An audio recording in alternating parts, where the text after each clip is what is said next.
Chapman, Chairman of the Shaftsbury Select Board. I'd like to call the Shaftsbury Select Board meeting to order on November 15th, 2021 at 6:30. First order of business, I need to just say that there is a change in the agenda. We will not be sending the Buck Hill Paving contract out for bidding at this time. Does anybody have a conflict of? No. Does anybody have a conflict of interest with? No. No.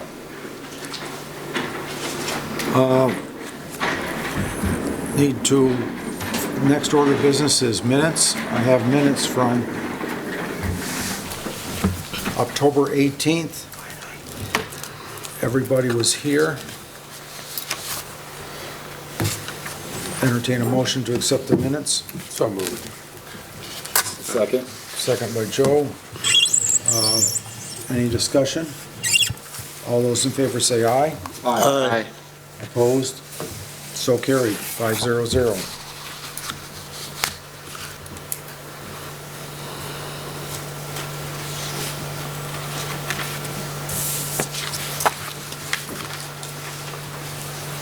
And the next batch of minutes is for November 1st. Entertain a motion to accept the minutes. So moved. Tony? Motion by Tony. Second? Second by Mike. Any discussion? All those in favor say aye. Aye. Aye. Opposed? So carried, 5-0-0.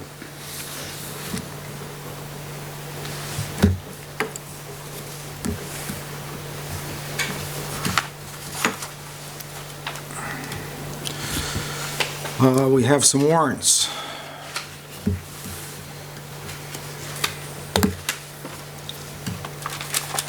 We have a payroll warrant number 10. $24,075.92. So moved. That's a motion by Tony. Second. Second by Joe. Any discussion? All those in favor say aye. Aye. Opposed? So carried, 5-0-0.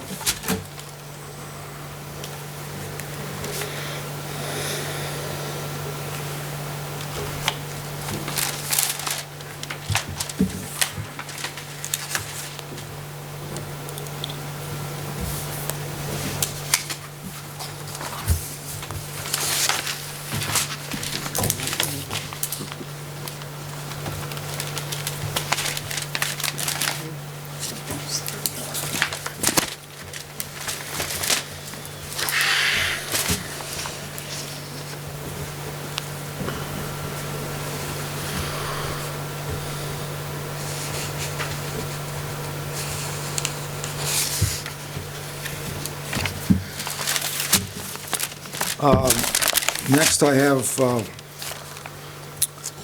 warrant number 14, check warrant number 14,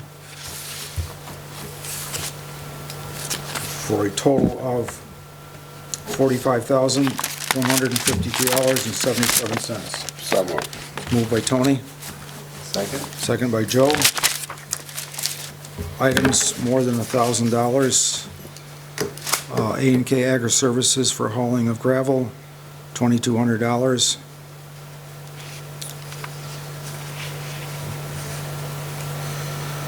Blue Cross Blue Shield, $7,307.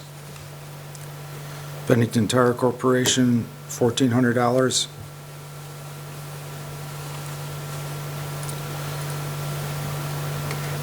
Bow Fuel, $1,100.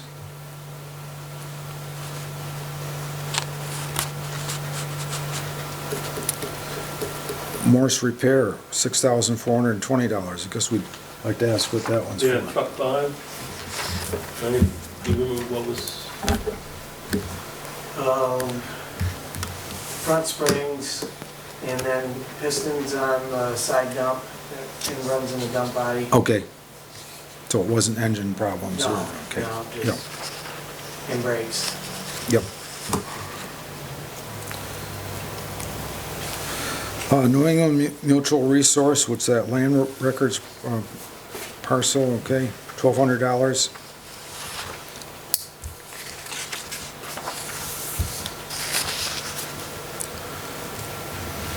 RCS Consulting for $1,000. TAM, $9,104.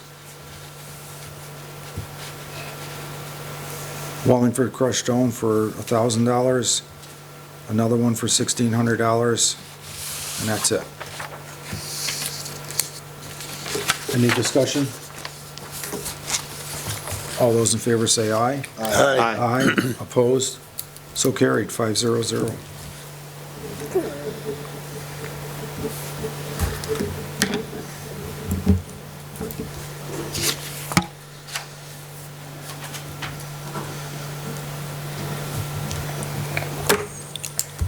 Anybody got any announcements or anything? I think probably what we'll do is, comes to public comments, we'll put announcements and public comments right in the same one. Dave, would you, I know you said you were coming for something, but Yeah, also, should I come up to the mic? if you would, I'll please. just bring a chair up there. Yeah. And we'd also like to talk about redistricting, what you know about it and that sort of Okay, stuff yeah, in the yeah, future. I can speak to that too. Okay. Oh, good evening. I hadn't intended to come to the meeting, but saw something in the news that prompted an earlier conversation, a couple of conversations I had today that I thought I would share. I'm going to take the mask off, but I'm wearing it for a purpose. This afternoon, the Health Commissioner Levine, Dr. Levine, and the Secretary of the Agency of Human Services called together the Bennington County delegation to share with us what we already knew, the high COVID counts in Bennington County recently. Bennington and Rutland counties have both been experiencing unusually high counts, unusually high related to the rest of the state and historically for us too. And they asked us to do what we could just to encourage people who weren't already vaccinated to get vaccinated, and also to encourage people to wear masks anytime they're indoors for any prolonged period of time, not just in public settings, but in private settings. And apparently a lot of the spread has been people getting together, not necessarily with family, but other people. It might be for a party, but it might not be. That's where a lot of the spread has been taking place. So,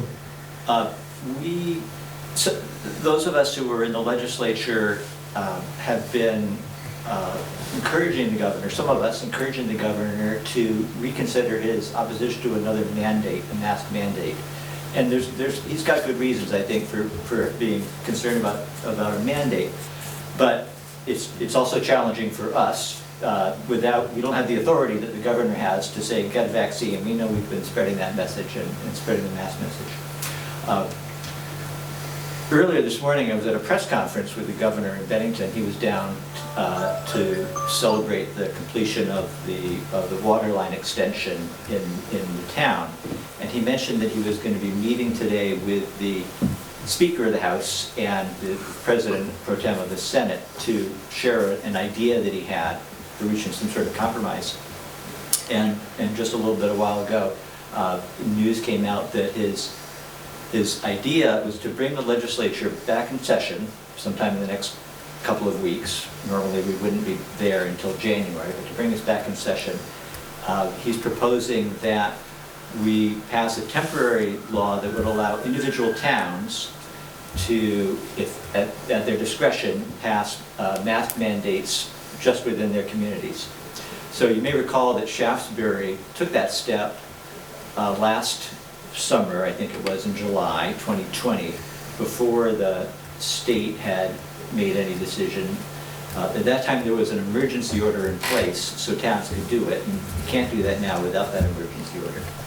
So I'm here to, I guess, deliver two messages. One is that assuming we do go back into session, and I think it's likely, although I don't know for sure, and assuming that we pass that legislation, then the town would have that option if it wanted to have a temporary mandate in place again.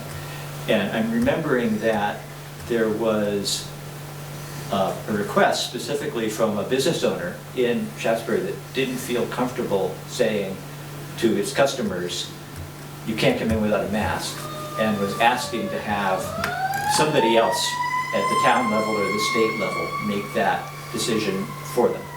So, so that'll be an option presumably that you'll have. And the second is just to say again that the commissioner, the health commissioner, who speaks for the governor, said everybody should be wearing a mask, even in a setting like this. So that's why I came in with a mask on.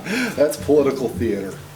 Well, There really is. There's no science that says those masks work. Actually, the science proves that those masks, that one that you're wearing there or a hat on, does not work. It's like 10% effective, I believe, that the science, shows. That it's all political theater. We are the highest vaccinated state in the United States, and we also have the highest COVID count. That tells you what? It tells you the vaccine doesn't work. The other thing that we've been finding out through science is that the people with these new variants are actually being spread by the vaccinated, not the unvaccinated. So bring a message to them and let them know. Take a look at the science, really. Those masks do nothing. Nothing. So I'm sharing what I heard today from the Okay. from the health commissioner and just letting you know. And if the board has any message that you'd like me to take, obviously will. Yeah. But the concern is that counts are higher. The hospitals are getting to a point where they're near capacity, particularly for ICU beds. We're okay here at the moment in Bennington. The situation is challenging not just because of COVID, but because of a staffing shortage that is affecting hospitals as well as everybody else. And at some point after Thanksgiving, things may take a turn even for more worse. So I just wanted to just interject for a second. With the mask mandates and all these other mandates, this has really caused a lot of division and problems. People are actually leaving their jobs. It's not good. People in the health service, people that are in police, military, people are leaving. This is not a good time to be, playing political theater with people's lives, and especially when it comes to the jab. It's up to the person, the individual. It's not up to the Joe Biden or con man Fauci to decide that. So. okay, thanks, Joe. And I'm sorry if I feel, if I come across abrasive. I'm sure I am, but I'm really just at a point where I've had it with the whole thing. It's time to say goodbye to it. Well, I mean, we can respect it, know that it is a real disease. We know that it can harm you, but it also has a 99.8% survivability. That we also know. So you've got to ask yourself a question. With that as a survivability, do you need this emergency use authorization only vaccine? The answer is no.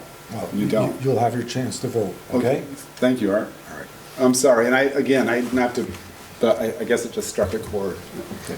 Sorry again. It's been striking a chord with a lot of people. Yeah. I know that, Joe. So, yeah, no, don't apologize. So, is there a message that Joe has voiced his opinion? Anybody else? I agree with him. I think that I've had 3 shots. If you're going to have the shot, if you have the shot, why do you have to wear a mask all the time? I'm sick of government telling me every single thing when I can wipe my nose or go out the door or in the door or anything else. I think people have forgotten about the common good.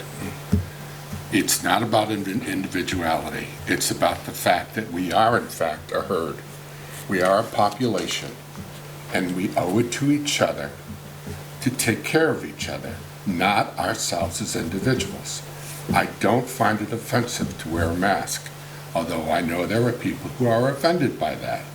I think the tactic has got to be another way. I think, we're not reaching them. I was interested to hear that one of the governors has stopped funding for people now to get their shot. It's too late. You are spreading the virus. You are the ones who are incubating the variant. The Delta is only the beginning. The next one is the Mu. And that's in there. It's in us, and it's happening. The virus has no other job but to multiply and increase itself and spread. It will spread. I've seen people die.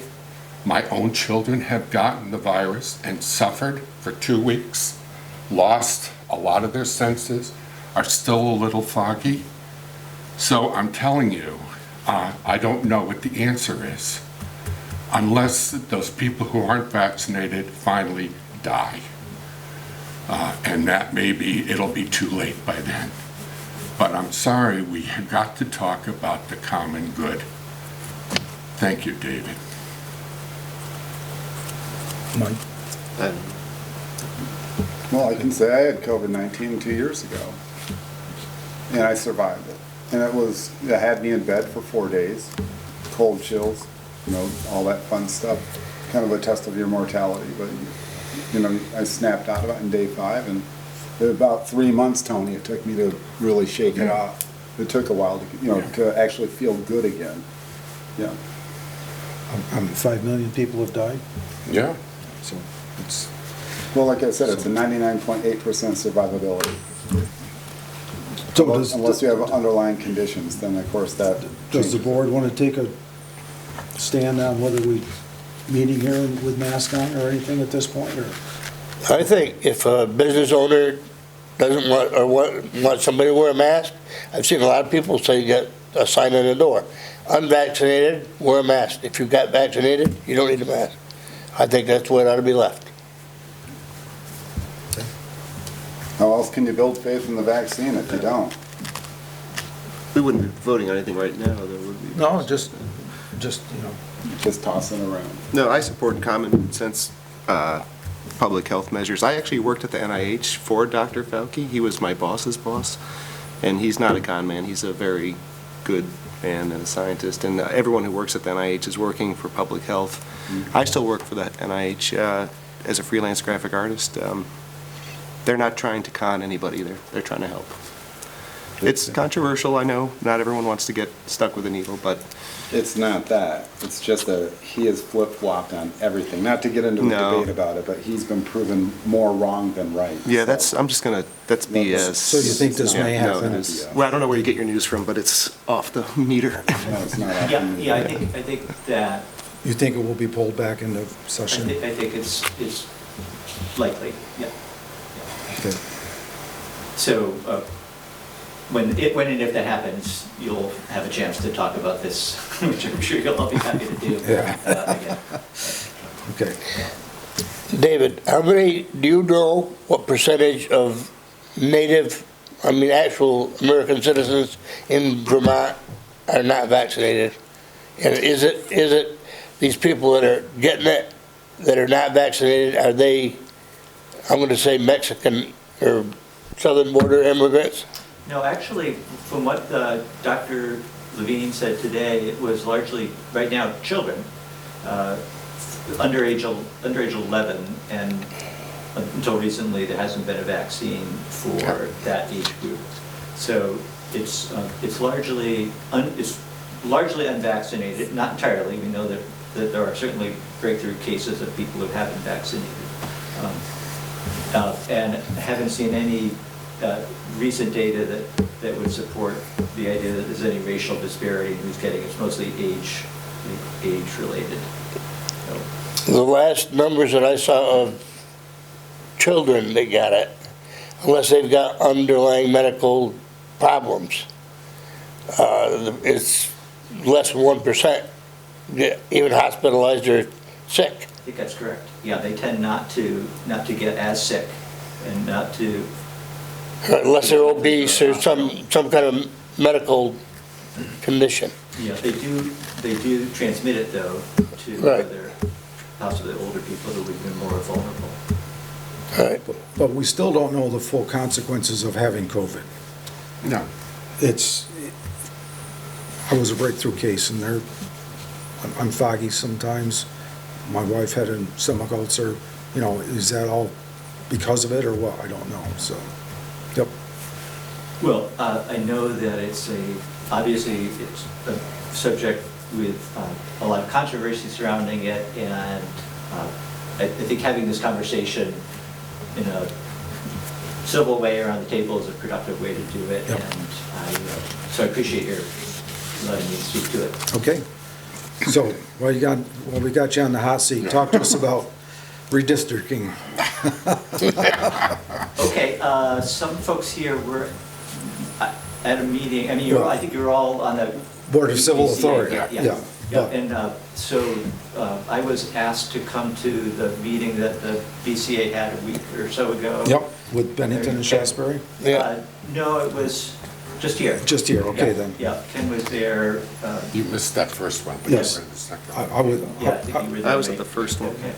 yeah, So, and I gather that, well, I think today was the deadline for the BCA to report to the state on whatever its thoughts were on the proposal. And so, yeah, I mean, at that meeting, I shared what I knew about the statute as it relates to redistricting and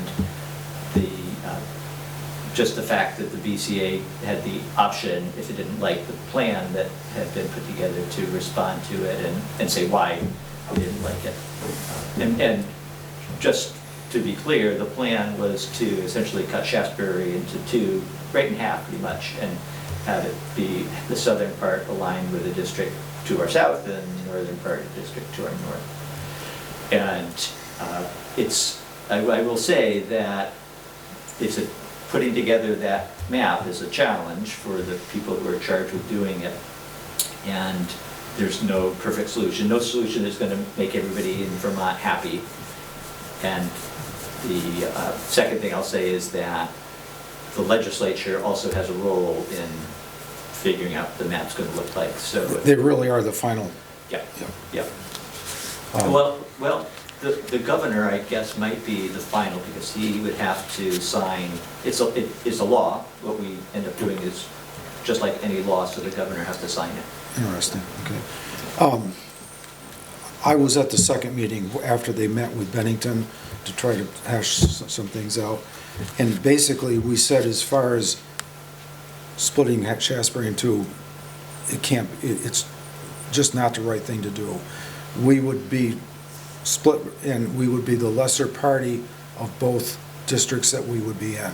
Bennington would overshadow us, Rutland would overshadow us. So we said, and there, as far as we know, there was no other town that was split right in two. Some of them had some carvings out of it and that sort of stuff.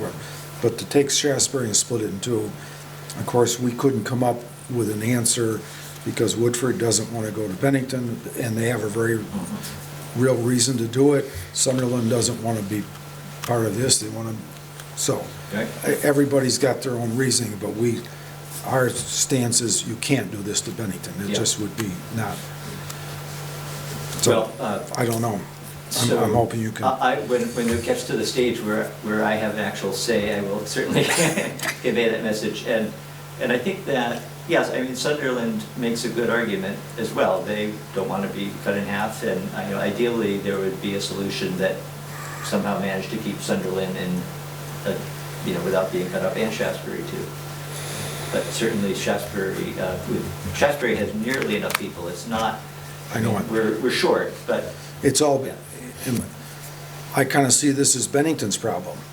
Bennington is trying to come up with some more people, and then they're going around trying to grab yeah. things, so. Yeah, and I said at the meeting, I don't want people to think that it's anybody's fault. No. It's the way the population Yes. happens to lie. Okay. So, I guess, I just want people to know that we may have to go to Montpelier and voice our opinion. Which, yeah, you can certainly do. Yes, I think that's because- that's part of the process too. Yeah, okay. Yeah. Anybody else got comments or questions for this very knowledgeable man sitting here? All right, I'll put the mask back on. Thank you. Thank you, David.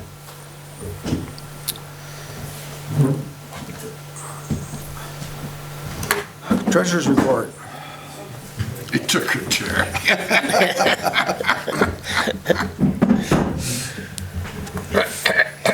Hello, everybody. So I survived tax season, if you were concerned about that.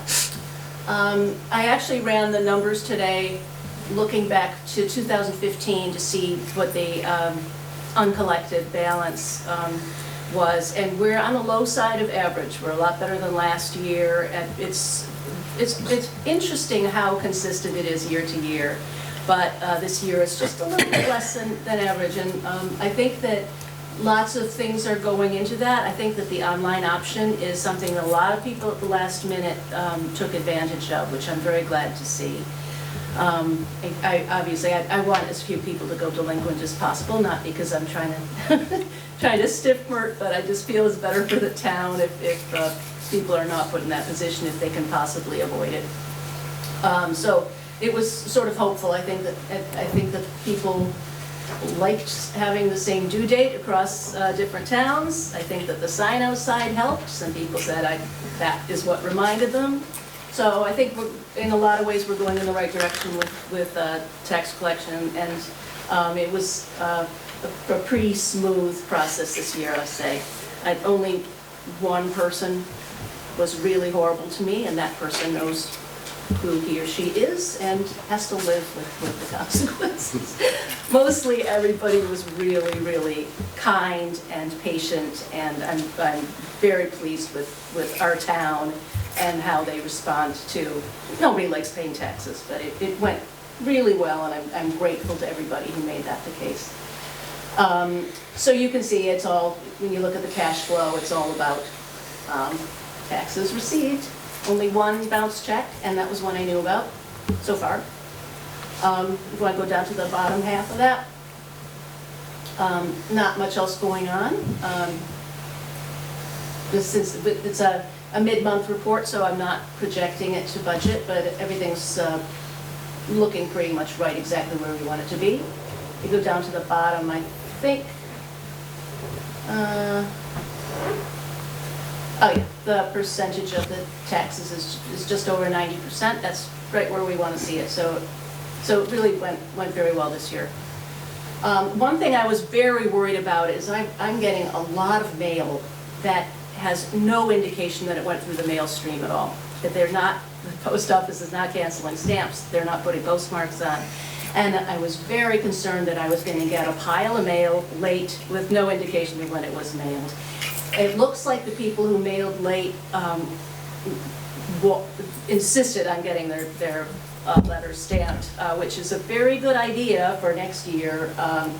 I'm shocked to see how many, I could be collecting the stamps and reusing them, I guess. There's no indication it's going through the mail at all.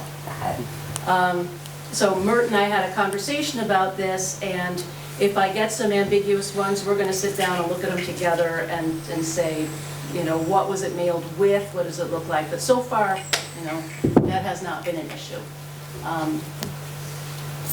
That was just my thing to worry about this year. If we want to look at the reserve funds. Of that $3 million that shows up there for tax, how much goes to the school?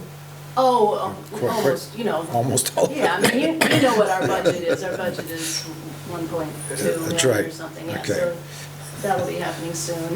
They'll come after me for their balance. There's very little going on. The water bills just went out, so the only activity in the reserve funds is water collection. You see a whole bunch of zeros in the credits and debits. That's just a little bit of water. By next meeting, there'll be a lot of activity in water. Nothing else going on? Any questions about anything? You said the average over the last 5 years or something like that.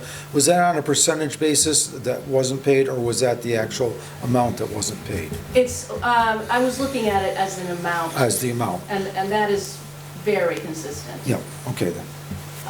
It tends, well, I won't give the numbers. It just floats around an average, and we're slightly below it. Okay, yep. Anything else?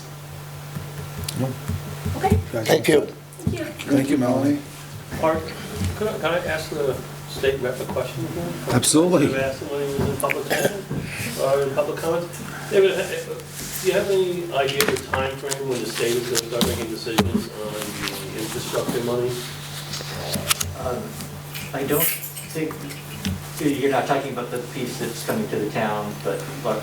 Well, not the ARPA money, the new money, and how the state intends to break Infrastructure that up. bill, yeah. okay, yeah. Well, not until January, I guess is the short answer, but beyond that, I'm not sure how quickly. So are you thinking of a project? Well, yeah, we could use double what we got for ARPA. Yeah. If they use the same formula, that's about what we would get.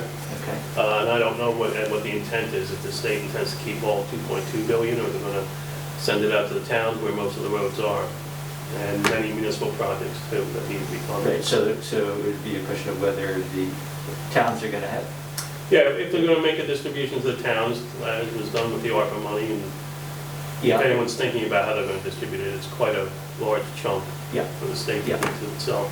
So I think the total ARPA was only $500,000 for the whole state, and that made a huge impact for us. right? Yeah. So, just something I was wondering if there's Okay. any Well, really early discussion, I realize.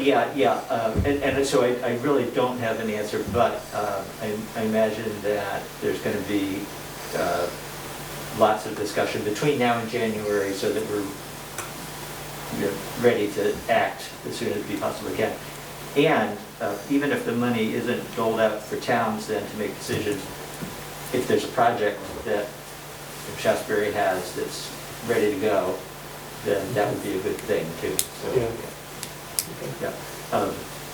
And I know some towns have had trouble spending that initial Yeah, bucket of money, so. yeah, that hasn't been a problem here. I could easily move on to a few more, so, okay, yeah, just was wondering what stage it was at. I think they only said that bill this morning, didn't it? Had 4 hours. Yeah, you're getting ahead of yourself, Dave. So, Yeah. I'm sure it's been talked about somewhere with, this has been talked about for so long by everyone that I think there's probably been some discussion on how it's going to be broken up. But I mean, whenever you hear something, you can let us know. Good, yeah, I'll let you know. Okay, Yeah. very good. Thank you, David. There's somebody on, Yep, we're going to, somebody is on Zoom. Okay. Would you ask her if she had a public comment, Oh, or if she just wants to watch the meeting? Megan, if you can hear us, if you have a public comment, this would be the time to do it. Oh, I'm just kind of, maybe there's another time to talk about this. I'm not really very, I'm not very like hip to what's, meetings are about, but I'm kind of concerned about the water situation. Is there a special board meeting for that we could attend and ask questions about, or, I'm just very concerned about this like kind of ambiguous warning that our taxes or our water bills could go up by such a large percent. And also I'm just kind of worried because, we're trying our best to reduce our use so that, our meter will be lower next time. But like I was reading the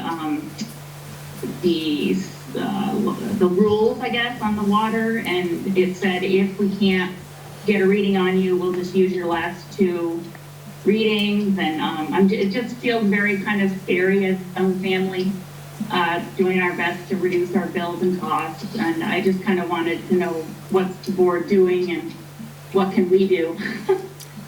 Thank you. Okay, I think with the board's permission, I think we will have a water board meeting, next meeting. That's the 6th. Be the 6th. Yeah. And we'll, if there is a lot of concern, maybe we better make it an hour meeting. Yeah, we're going to need an hour. on Okay. that one anyway. So, December 6th, even though all the members sitting here, we are select board members, but we're also water board members, but we can't discuss water board issues unless it's warned properly and so on and so forth, and it's an actual water board meeting. But we would be glad to explain where we stand and what some of the problems are and that sort of stuff on December 6th and it'll be at 5:30. 5:30. 5:30 on December 6th, so please, Thank you so much. Thank you. please make sure that you bring other people that are concerned, okay? Because this is important. Absolutely. Thank you so much. Okay, you're welcome. I guess we're up to Department of Public Works. Probably let's talk about the culvert thing, and then after that, we will talk about what projects are going on, and maybe, and if you don't mind, stay for the budget thing, please, okay? About the culvert, back in May, we received a grant from Better Roads to fix a failing culvert at the end of Shaftsbury Hollow Road. I know we've been doing a lot of work out there, but it's just where the work is. And talking with David through the summer, because Weaver was doing such a big project out there, we put this on hold. And now I want to put it out to bid and get it rolling, because we have a deadline of June, the end of June, to get it done for next year. June of '22? Yeah, June 30th. Okay. What culvert's that, Mike? It's the very last one at the end of the road, Madison's Camp? past that. Past that? Yeah, just before it turns into a trail. There's a 4-foot culvert there. Right where the turnaround is? Yes. There's a stream that comes down the mountain. Yep. The bottom of it's completely rotted. It's been failing for a while. So just gotta put that out to bid and have a contractor do it. What's that gonna be, concrete or? It's a, 8-foot by 5-foot pipe with, A&R wants fish baffles in it. And if we put fish baffles in it, we don't have to fill it with stone. But it's pretty simple. Then that's precast. No, metal pipe. It's gotta be squashed because there's no coverage right there. No, I know that. Yeah, it's just gonna be 40 feet of metal pipe. That sounds huge for that. It's huge. It is. But that's what they give you the, You're doubling the size, that's double the size of the volume of that culvert. And I don't even have to look at it. I can sit over here and figure it. But the stream is so much widened over the years that now it needs to be a bigger culvert, so. Didn't you say that we bought culverts for it several Yeah. years ago, and all of a sudden we can't use them? Yeah. When I started back in 18, there was 2 4-foot culverts out there that were to go in the hole there, and I just wanted to get a permit because I thought that was the right thing to do, which it was. And then they brought up, well, you can't put that there, it's undersized, which I kind of knew that, but, yeah. I think we need to point out too, this is a grant. Yeah. We only got to come up with $6,000. $6,000 of it. Yeah, And I know it's kind of a waste, it's at the end of the road, just one person lives beyond that. and then how many camps are up there? Yeah, that's that way. true. Yeah, a lot of camps. A lot of camps, so, but But state's paying on its for it. last leg. Yeah, And state's, they're paying 80% of it. Yeah, So- it was on its last leg when Steve ordered those 2 pipes years ago now. But we're gonna post it tomorrow, have a pre-bid meeting, I'll notify some contractors, and then they'll see the dates in there and they can get their paperwork in. I guess we need a motion that, to approve him to put these out to bid, knowing that this only gonna cost the town $6,000. So moved. Second. Joe, or Tony, any discussion? Nope, good. All those in favor say aye. Aye. Aye. Opposed? So carried, 500. Just, I suppose you're getting snowplows ready and all that sort of stuff? Yeah, we've just been working on all the trucks, getting them all ready for when snow hits, and just some small maintenance. We gotta do some ditching on Cold Spring Road. There's a farm access that needs some help, and the landowner bought the culverts already. So we're just gonna put them in for them Yep. and be done with it. It's actually gonna improve the road in that spot, so. Water's coming on the road there. Oh, yeah, it has for a while. I like what you were doing, going around with the grader and just coughing off the worst of it, not trying to do the whole road and all that sort of stuff. Yeah, it definitely I helps. thought that helped a lot. I think we're about done with that, though. I don't think we can get away with doing it anymore. Yeah. But it definitely, Ron went out and did a great job all over the town. Yep. Anybody else? I was up with a shop tonight, and I saw I don't know what you call them, because I never saw the cutting edges you have on the grader blades with like, Oh, with the teeth? yeah. Do you take them off for winter? Mhm. So that if you need to use a grader to plow, you can? Yep. Okay. Yeah, I bought a set of plow blades for that grader that going on. I mean, we don't use it all the time. No, no. And you can still grade with them too. They got carbides in them. Yeah, I think this will be our second or third winter with them. yeah, okay. I just see it, and I better ask you, it's just here. No, I actually got a straight blade for the cat too. It was given to us, so somebody, another town was throwing it away. And I'm like, no, I'll take that. So if we had to, we'd get one for that. Oh, speaking of that, the bids, the auction bids, or the auction Oh. items. Yeah, they're all pretty much almost gone. I think the forks and the tank are the only things left, but for the truck, we got 4,600. The tractor was 10,600. Set of forks was 17. The trackless was 3,200. Tank, did I said the tank? No, the tank was 17, the forks were, sorry. The tank was 12, the forks were 17, and then there was 2 items on there that I denied because they only wanted to give us $10 for one of them, and I just, so the way you deny it with Auctions International is you have to counter offer. So I just put a $250 counter offer. I never heard anything. And then there was a plow that someone wanted to give $100 for, and it's got to be worth more than that in scrap. So I offered $500 for that, and never heard anything. So those 2 items we'll keep. But we got like 22,000 Yeah, it was up there. for that equipment. The only thing is you probably had to pay commission on what you counter offered with. Sometimes that happens, but it's all right. Yep, Yeah. okay? Yeah, you probably would. Yep.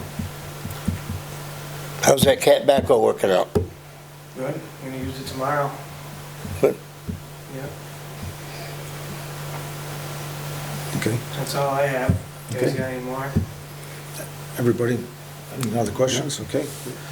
Hang around, a couple, we'll be in our, You got Buck Hill Paving? So. oh, yeah. Yeah.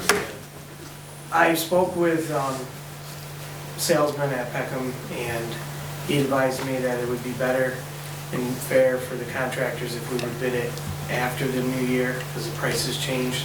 So it can make it kind of difficult right now to get a good price on it.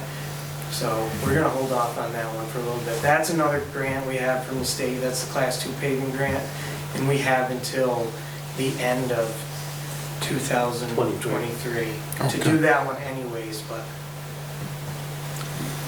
Nobody would want to bid, or if they bid, they would bid super high because they don't Yeah. know what their asphalt's gonna Yeah, cost them. yeah. And we know it's gonna be more. Yeah, so I decided, I think we'll hold off on that one. yeah. There is in the next couple weeks, we'll be back in here to talk about a truck. We gotta put a truck out to bid, and we'll talk about that another time. Okay, Thank you, Mike. thank you, Mike. Thanks, Bob. Take care. Have a good night. Stick around.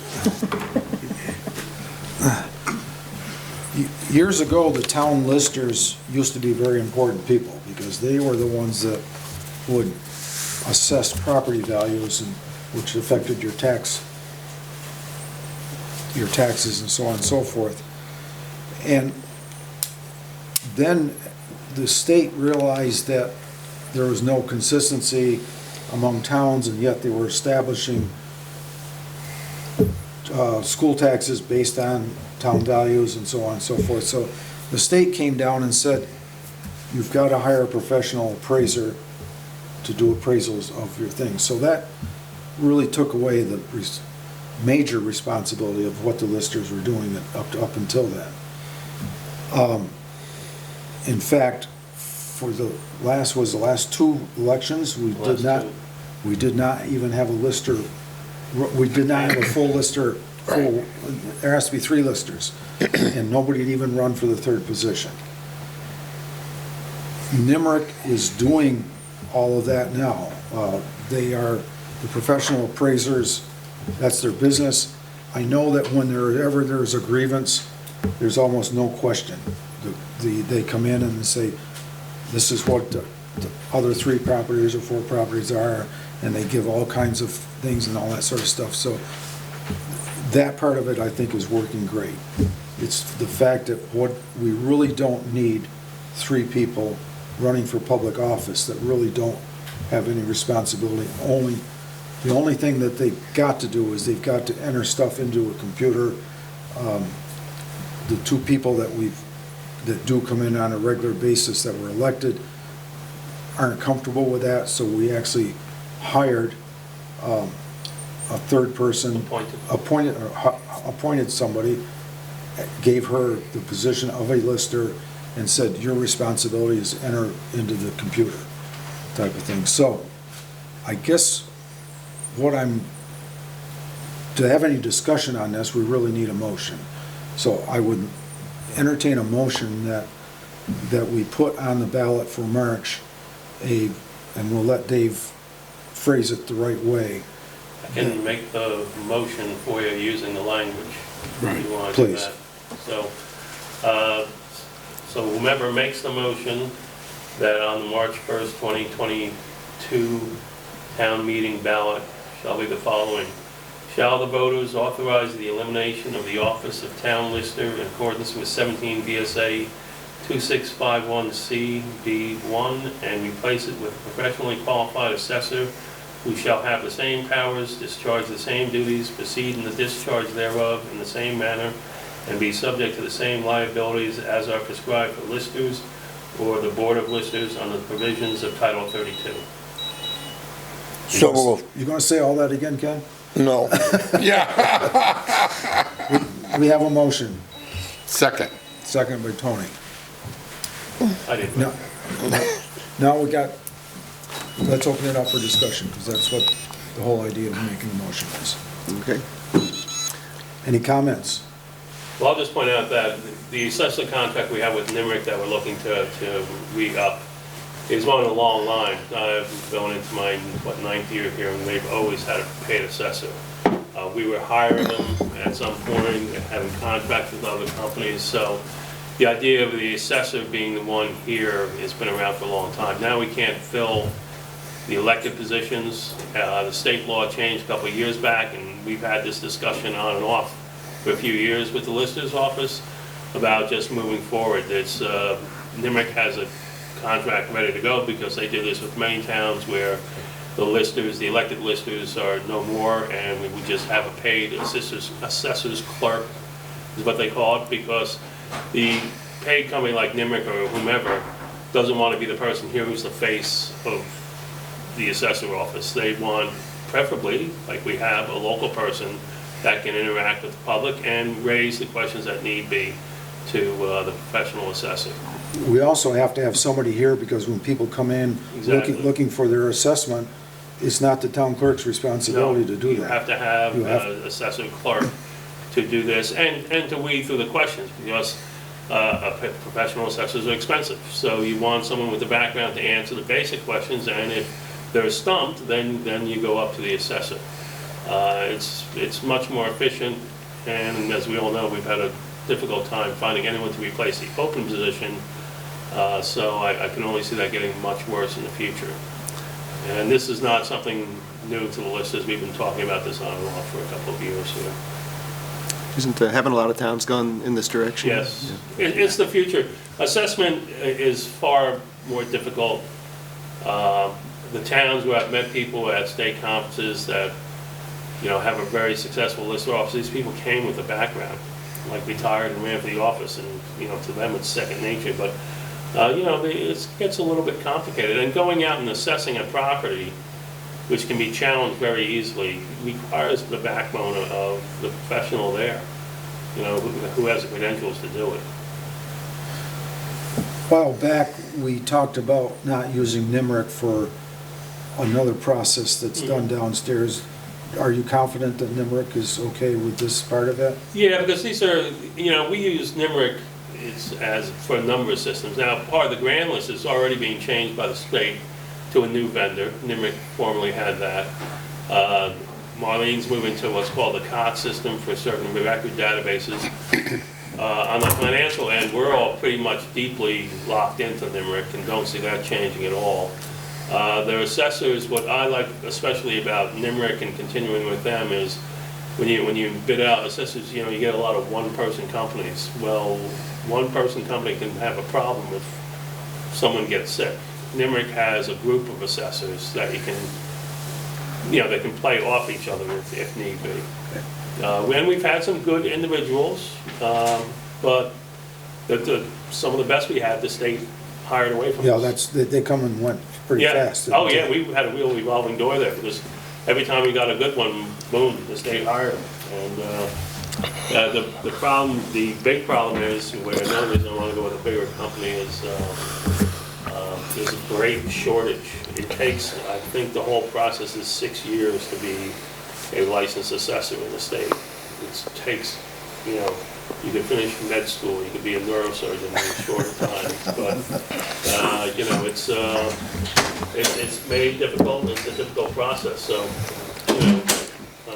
I think this is the way to go.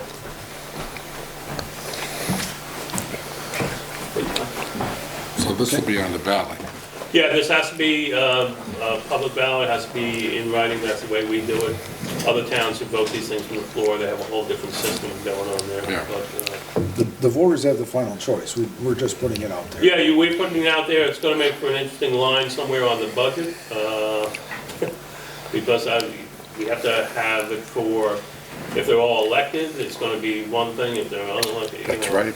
And the one we just appointed, we're going to have run for the lister's office, because if the transference gets voted down, then we still need the third lister, so. But I'm hoping that the voters go along with it. It's a improvement to the system, and like I said, many towns are doing this. It's difficult to find the right people to go out and do this. It is. Is there any price advantage to having one versus the other? Actually, not really now, because we're already paying about, I think it's going to be $18,000 in the next budget to NIMRIC to do the assessment work. And the hiring the assessor clerk will just be taking all the lister pay together, plus a little bit more, because you have to up it a bit. Remember, we're paying the listers $14 an hour now, which, but, that's the other part. To generate a lot of interest, you have to raise that to like $19 an hour, and then we have a huge budget paying 3 people $19 an hour when one person plus the assessor, professional assessor, could do it. So, yeah, it's tough at times. People used to run for these things and do it for $10 an hour. Well, that's not happening. Well, it's hard to connect professional and $14 an hour. Yeah, no, that's a hard link to make. Yeah. No, we're already using the professional system. We're already doing this, except we don't have the right mechanism as a backup here. We have the 3, one's just appointed, and the other 2, are more or less, they've been here a long time, and no one's interested in running. So, and they don't have a lot of people who run would have to learn the whole thing. And one thing that, like I said, is clear from the professional organizations, the assessors, is they don't want to be the people in the office.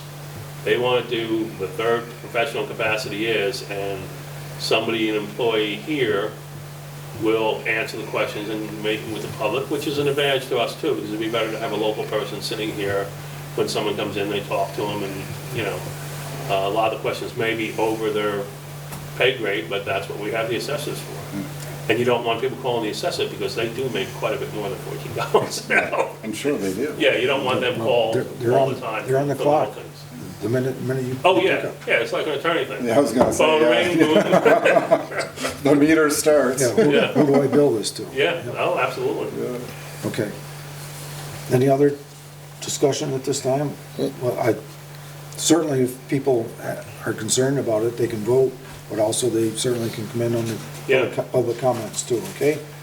So I'm ready to, we have a motion and a second, so, and we had discussion. I guess I'd like to call, all those in favor say aye. Aye. Opposed? So carried, 500.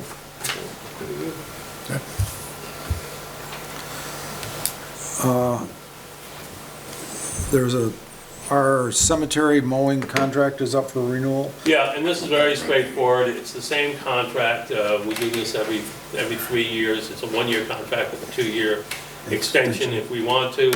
The big change this year is we are getting an hourly price for add-on projects to it. Right. Because the cemetery superintendent is no longer going to be out, you know, doing labor in the cemeteries. So it'll add a little bit more to the, could add a little bit more. It's kind of hard to say, but the mowing itself is the same thing, same 5 cemeteries, and it's actually the same document we put out 3 years ago with just a little change in wording. Okay. So we really need a motion to give him the authority to send it out. So moved. Second. We have a motion by Ken, a second by Tony. Any discussion? All those in favor say aye. Aye. Opposed? So carried, 500.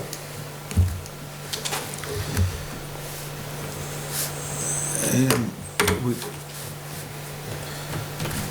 Coal Hall. yep, Yeah. This one, it's not, don't want to put the bid out tonight. Part of it, the reason is just what I was asking Mr. Durfee. There's a lot of money on the table. Consensus is, I've talked to a couple of architects about what to do here. The consensus is we have to, hey, this thing's falling down the staircase out here. We need to replace that. We're going to need to put an elevator in. We may not even be able to do a Lula, as we discovered buried in the ADA laws. It may have to be a full-size elevator, which will add a few more thousands to the project. But the only real solution is building this out the side, which is probably going to be about $250,000. You know, because this floor is the town's emergency operations center, we can probably fund part of it with the ARPA money.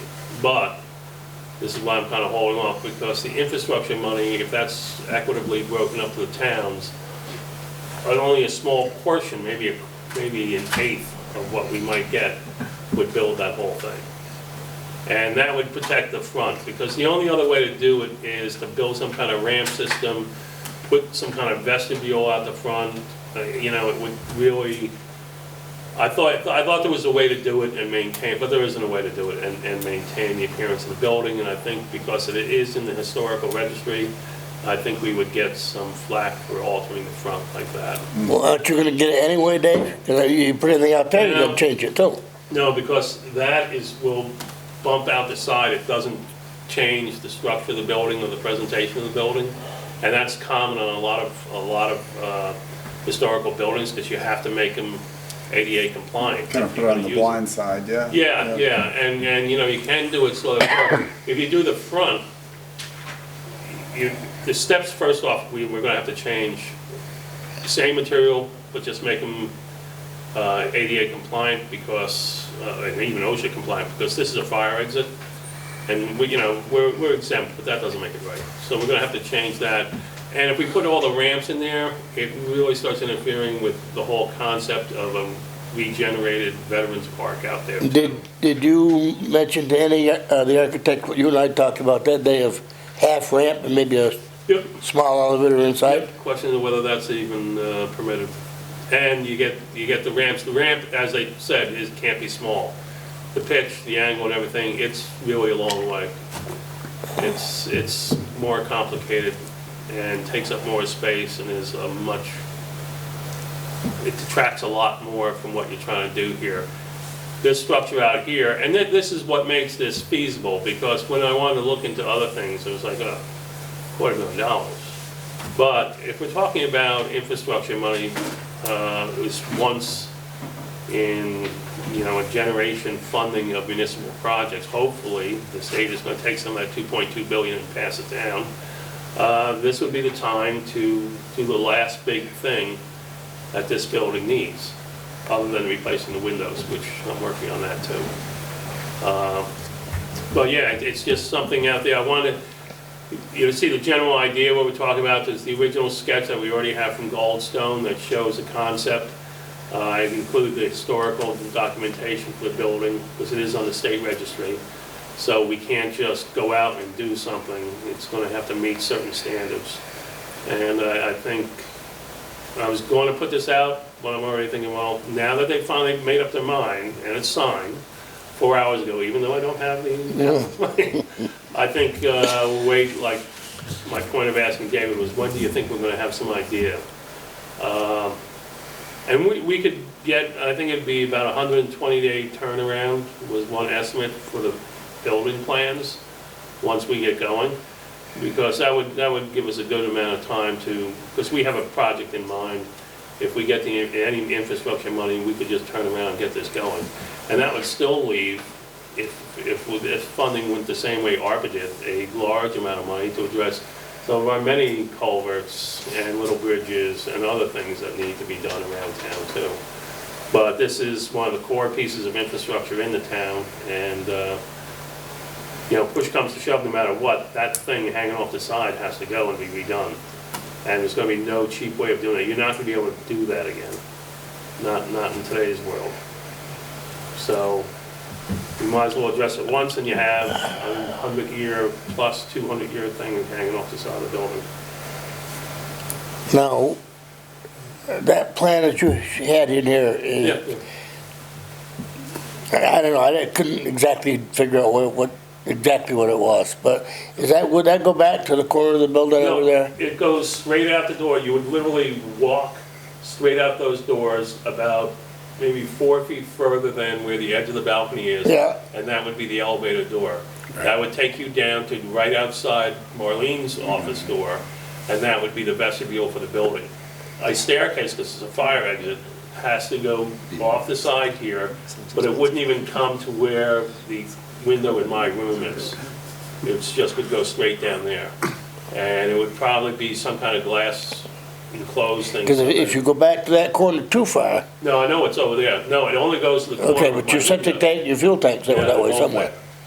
Yeah. Okay. No, it only All right. goes, it's about this length of that wall All right. is about where it goes. 'Cause I'm not exactly sure where the septic Yeah, I system is, know. but it's out that area It's somewhere. out there, yeah. Yeah, There's okay. a little drawing I have that somebody penciled in. Oh, there's actually a drawing for It's that? about 100 years old, but So what is it, septic tank and drywall? I'd have to look again. I'll find it for you, I'll show it to you. Okay, Yeah, all right. yeah. I think you mentioned that just the architectural fees to stamp it, ADA and all that sort of stuff is a little bit of money. Yeah, so that's the other reason why I'm holding up. There's just more questions on the table.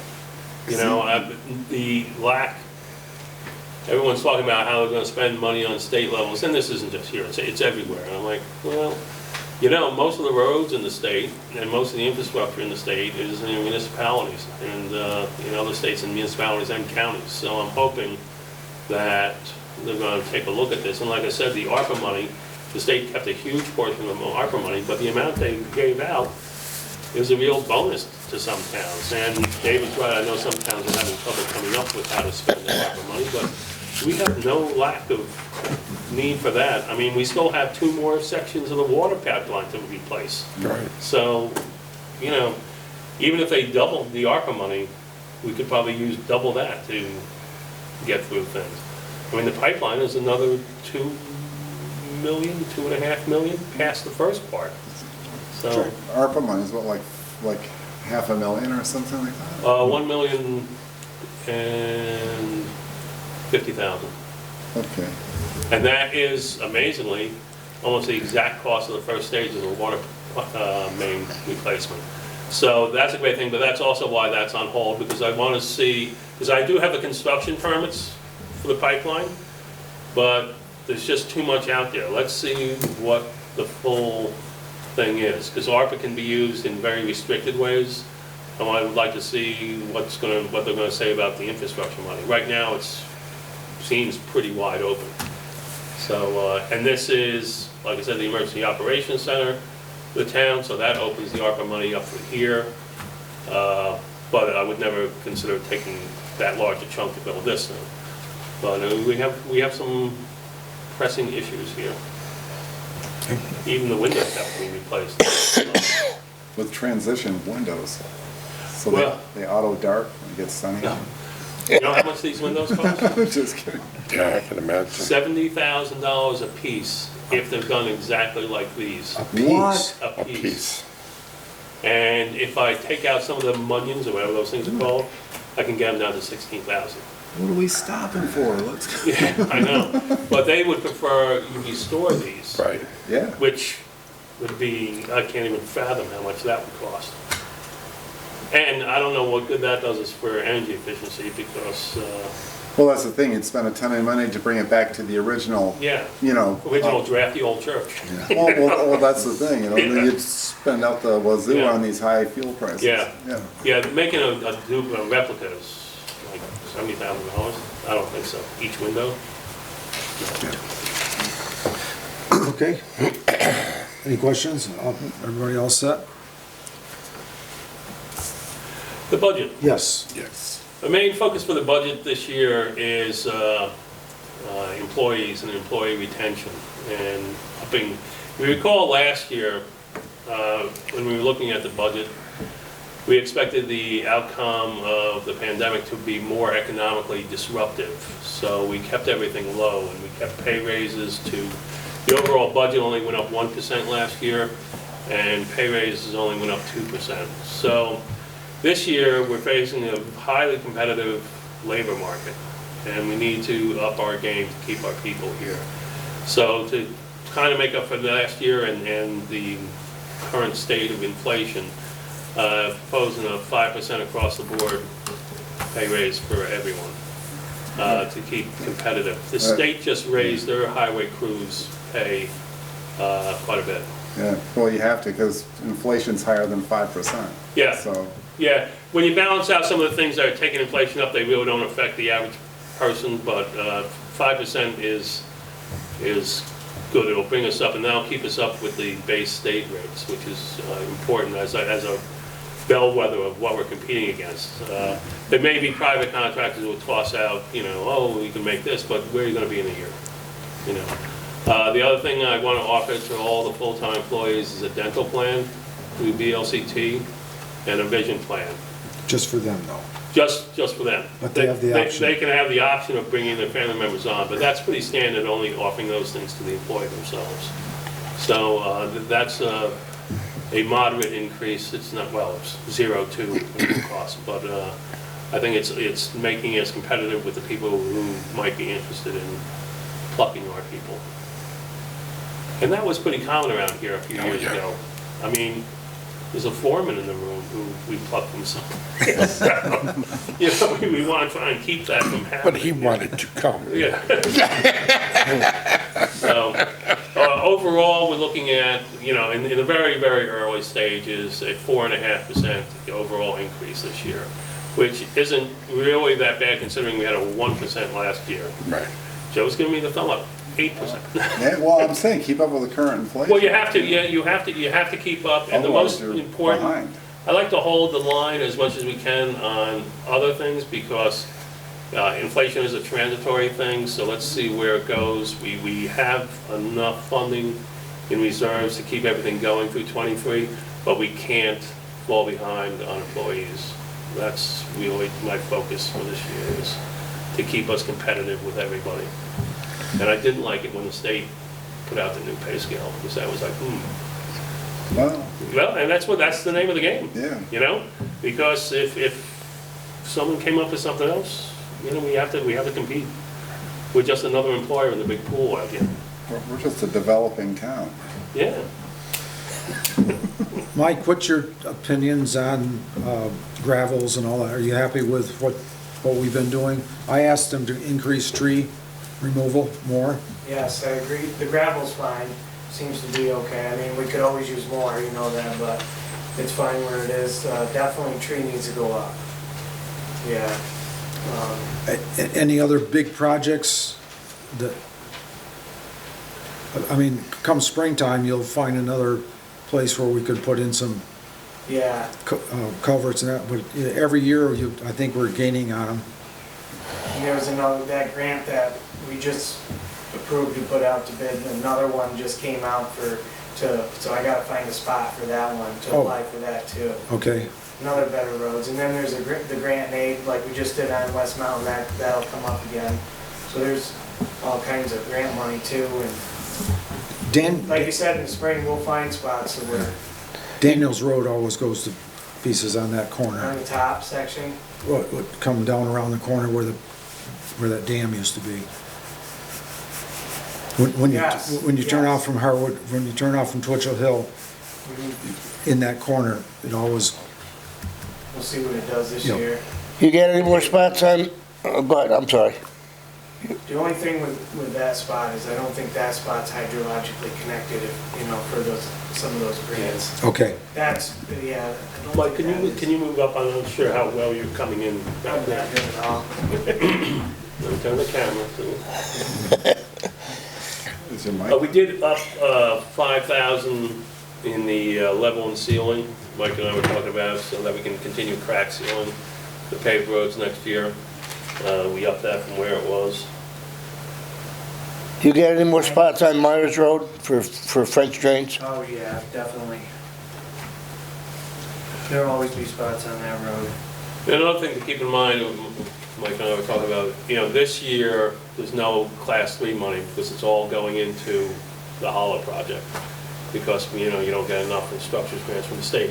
But in '23, we still have the 100,000 plus going in for Class 3 road projects. So we have a substantial amount of money going in to all these projects. And the grants, again, part of the infrastructure thing is if it's not a direct here, here's money to work on your roads, they're gonna have to come up with, here's a lot of grants, so apply for the grants. So we're talking about a lot of matching, which is obviously significantly cheaper to go about things. The only other thing I was thinking about when I saw it after I left was, is there any way we could put a couple more thousand into the road salt? The price of salt did go up. Yeah. Where'd we come in this year? We came in on target this year, right? 40,000, Yeah, it was just about, 41,000. because we were, How much is salt gone up? Too much. I mean, what really, what's It gone was 64 a ton last year, it's 84. up? Wow. yeah, it's all trucking. Wow. Yeah. Well, why don't we, I'll figure something out. Yeah, we'll bump that up. That was the only other thing, and then the trucks, you've been bumping them up every year a little bit, the equipment, so that's been good too. Yeah, I think we finally leveled out from catching up, and you might remember we had a couple of years where we were significantly over, but we've been raising the amount in there to repair, and they've been being taken to Morris and other places to be worked on. So this year, we're actually on a good track for staying within budget for the repairs for the trucks. So, We've got a hydro seeder that's on the horizon, right, in the future? well, yeah, I mean, we can get to that when we get to it. I know it's been discussed. Like this spring or? Well, we still have an obligation to be using the mulcher. There was an obligation when we took that money, so we still have to use that for a little bit. Understood. Yeah. Well, actually, That was basically free. they can work good together though, that mulcher and a hydro seeder. Oh, definitely. Because if you've got a really steep slope, you put the mulcher on and then overseed it with the hydro seeder, and you can hold them a lot, and you still don't have to use that damn matting. Yeah, I know, I hate the matting, I'm not gonna lie, I do. Well, that's wicked labor intensive. That's terrible. It's pricey too.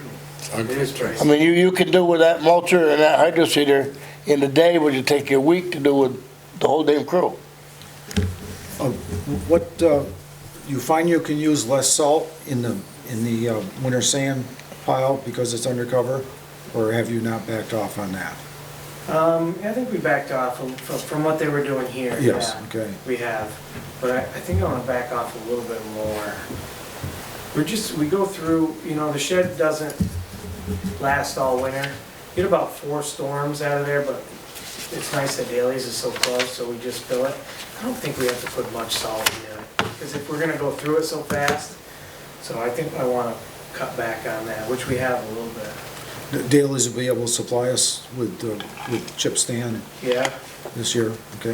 I think so. There was one year we had to put a stockpile out there, that was quite a few Yeah. years ago. No, Yeah, we gotta do the whole thing at the beginning of the season. I haven't heard anything Okay. about, and I I mean- imagine that they would have notified us. Hopefully, yep, Yeah, probably look into that tomorrow. wouldn't hurt. We don't have our, The salt supplier said, he said the only thing was trucking. They have the supply, it's just trucking was the only, that was gonna be their downfall, so. That's still the place out of Albany, right? Yeah, Coleman's there, yeah, Yeah. just south of Albany.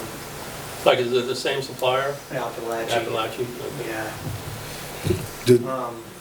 do we have a say who the trucker is? Or is it Fane or? He's got a local guy that hauls for him, and I usually just tell him, I ask for him, and because he lives in Manchester, so he hauls, and then he'll grab a load and bring it to us, and we don't have a gate or nothing, so he can dump on the weekend, so it actually worked out really well, and after hours too. Some of these towns, after 3 o'clock, their gate's locked and they can't get in there, so he actually would get a load and back right into our shed, and it'd be there, and he'd leave the slip for me, so it worked out good last year. $20 a ton is quite an increase. So I know, it's crazy. It's crazy, wow. And American Rock isn't really much cheaper either, and Okay. I might as well tell you now that I'd rather not buy the cheaper salt from American Rock because it comes wet, and we end up throwing it away, so my goodness. you might save a couple dollars a ton, but it's not worth it. Where that Appalachia, they got a huge ass building that covers it, so Yep. I know it sucks that it's more money, but it's a better product. Yep, okay, that's fine. But I do have American Rock on, I already sent the contract in, just in case something happens, so we got 2 suppliers. Yep. Okay. Very smart. Have you checked that culvert, the one you're talking about putting in for the contract? Yeah. Have you checked that culvert, next one down the road, see its condition? Oh, yeah, the one similar to the one we just replaced, Yeah, or the boiler tube one? yeah. It's actually in good shape. Yeah. Yeah, I know the guy that put that in. somebody's been there recently, probably within the last 15, 20 years, and put stone wing walls on it. Yeah. But, I don't know, it's like on the outlet side, I bet that river's 50 feet. There's a whole bunch of them all over town. Yeah, there's one right here on Cold Spring Road. Yeah. There's a couple more, I think there's one on Cider Mill too. Yeah. Yeah, I checked it, it's still there. No, I just thought because you was over there, I said, hey, ain't nobody looked at that in a while.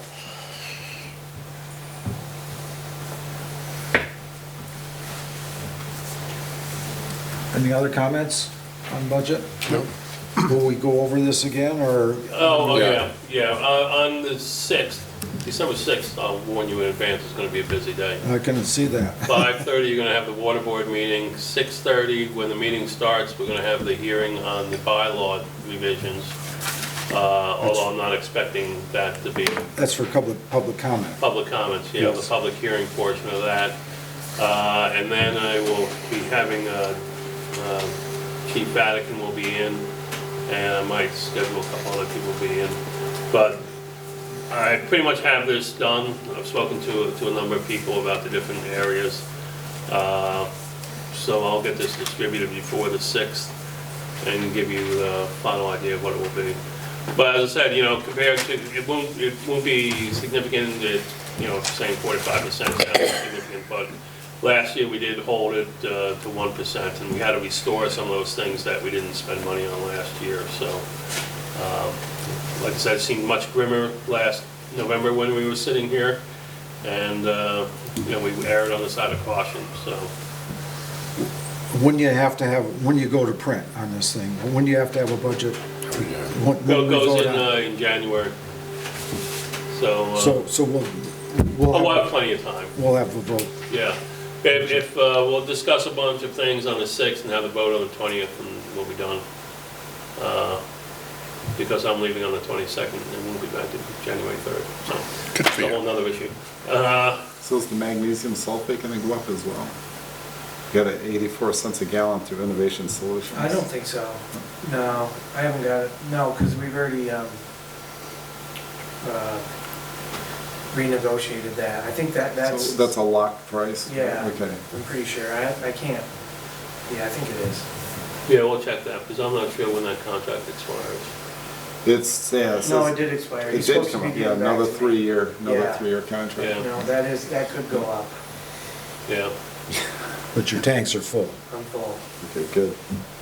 Yeah, and a lot of this, a lot of aiming at this now, because we're at a very high inflation point now. But this, we're talking about 23 into 24, 22 into 23. So I think you're gonna see a moderation of a lot of these increases, especially as soon as the bottleneck gets solved. So I don't wanna go too heavy on predicting 6 and 7% increases and things. Unfortunately, we're gonna absorb most of this year when it's unbudgeted. But the upside of that is because we were frugal, we've reestablished our entire unrestricted fund balance. So we can absorb some of these costs that, it's kind of ironic. We were expecting a different scenario than we're facing right now. Now we have prices going through the roof when we expected nothing to be happening. Right. So, but I think we can absorb this, and as I said, I don't want to be projecting too much into, next fiscal year when a lot of this will probably be moderated by then. Once supplies get going, demand can be met and prices fall. It's, I know, because I'm trying to buy a washer. I should have bought it last year. Forget it. What are you, crazy? But if you heard my washer, you know. Buy a Speed Queen. Should have listened to my wife when she was saying, Captain. Yeah, right, yeah, no, Even if that. Get a can of goes up spray little bit, foam. Our chloride budget is in good shape anyways. There's a good amount in there. Yeah, I'm Two. just thinking all around how it's gonna hit us. Yeah, I think we'll be okay. Yeah, because yeah, I know what you're saying. It's very difficult to project wise now. I just don't want to be Well, it's thinking 6-7% increases through fiscal '23 and raise taxes a whole bunch to find out we're not using it at all. So, but we've been using about $1,100, I think it's $1,100 or 1,100 gallons, $1,100 for fuel through Bow Fuel, right, for the town. That's been like every month now. Oh my God, we use a lot of fuel. So, but what I'm getting at is fuel prices going up, and I bet you next month it's not gonna be $1,100, it's gonna be quite. Yeah, I'm not even sure which one that was. I can't remember off the top of my head, because both bills come in like constantly. Yeah, yeah, So far though, because I've always viewed fuel as probably the most volatile thing in the entire budget, because at any point, anyone can decide to ratchet down their production and drive prices up. So we've always done quite well on it. This year, we're still doing very well on it. Of course, the big consumption period's coming up, and that's all weather related. If we get a bad winter, you know what, it's gonna blow different parts of it. But that's, again, why we have the unrestricted fund balance, so that it's not gonna cripple us. It'll take a ding out of that, and I'll have to work on building that back up in the next fiscal year. But some of this is unpredictable. And the worst part of this, unfortunately, Joe, is it's happening now. And this I know. budget's all set. We're talking about a year from now, and this one's set, so we're just gonna have to work our way through this. sad part is it was all preventable. But anyway, Mike, have you got any way to put calcium chloride in with the salt when it gets really cold? Okay, I hadn't seen anything like, but, Yeah, Innovative supplied us with a spray system that we could spray right Yeah. from the tanks. Okay. Because when it gets down below 0, salt don't look very good. No, it doesn't, but it hasn't been getting that cold. No. I just asking. Yeah, no, we're all set there. I'd actually like to try that thing. Good.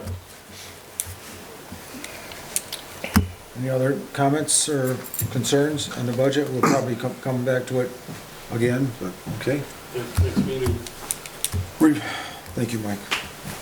Review of action items. I guess we're gonna send out a bid for the culvert. Gonna send out the bid for the cemetery. We have a wording for the ballot on, for the listers. And we'll be talking about the budget again. Yep, on the 6th. And the important thing is that next meeting starts at 5:30 with water board. There's gonna be some concerned people and they have a right to be, so we'll have to explain what we're trying to do. Right. Okay? I'd like Josh here, because, Yeah. at that one, because one of the concerns is the reading of the meters, okay? And sorry I couldn't be at the meetings last week. I did call you and let you know about being on lockdown. Yes. Yeah. Yep. So but then I got thinking about it afterwards. Like, geez, I probably could have went on Zoom. But yeah, that's, yeah. I wasn't Yeah. even thinking that. I was trying to get that message to you to go on Zoom. Okay. Yeah, yeah, oh well. Next time. Yeah. You'll be the only person there. Yeah. For you. Okay, any other business come before us? Nope. Entertain a motion to adjourn. So moved. Second. All those in favor say aye. Aye. Opposed? Thank you, gentlemen. Thank you.